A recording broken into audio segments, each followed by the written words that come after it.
హైదరాబాద్లో ట్రేడింగ్ కంపెనీలు ఇష్టారాజ్యంగా వ్యవహరిస్తున్నాయి. రూల్స్కి విరుద్ధంగా వ్యవహరిస్తున్న ఓ కంపెనీకి నోటీసులు జారీ చేశారు ఫుడ్ సేఫ్టీ అధికారులు. దీంతో మిగతా ట్రేడింగ్ కంపెనీల గుండెల్లో గుబులు మొదలైంది. ఇప్పుడు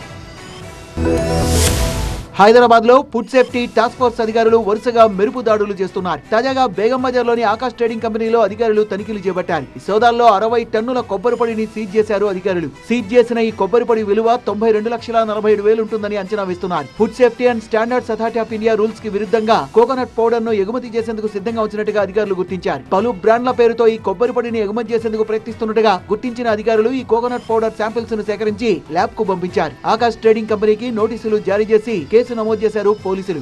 FSSAI నిబంధనలకు విరుద్ధంగా ఉండడంతో కేసు నమోదు చేశారు. సీజ్ చేసిన కోకోనట్ పౌడర్ నాణ్యతను గుర్తించేందుకు ప్రయత్నిస్తున్నారు ఫుడ్ సేఫ్టీ అధికారులు. ల్యాబ్ నుంచి రిపోర్ట్స్ వచ్చాక ఆకాష్ ట్రేడింగ్ కంపెనీపై చర్యలు తీసుకునే అవకాశం ఉంది. కల్తీ కొబ్బరి పొడి అనే అనుమానంతో ఫుడ్ సేఫ్టీ టాస్క్ ఫోర్స్ అధికారులు దాడులు చేశారు. రూల్స్ కు విరుద్ధంగా ఎగుమతి చేసేందుకు ప్రయత్నిస్తున్నారని తేలడంతో నోటీసులు జారీ చేశారు. గత కొద్ది రోజులుగా తెలంగాణలో ఫుడ్ సేఫ్టీ అధికారులు వరుసగా దాడులు చేస్తున్నారు. రెస్టారెంట్లు, హోటళ్లు, ఫుడ్ కోర్టుల్లో తనిఖీలు చేస్తున్నారు.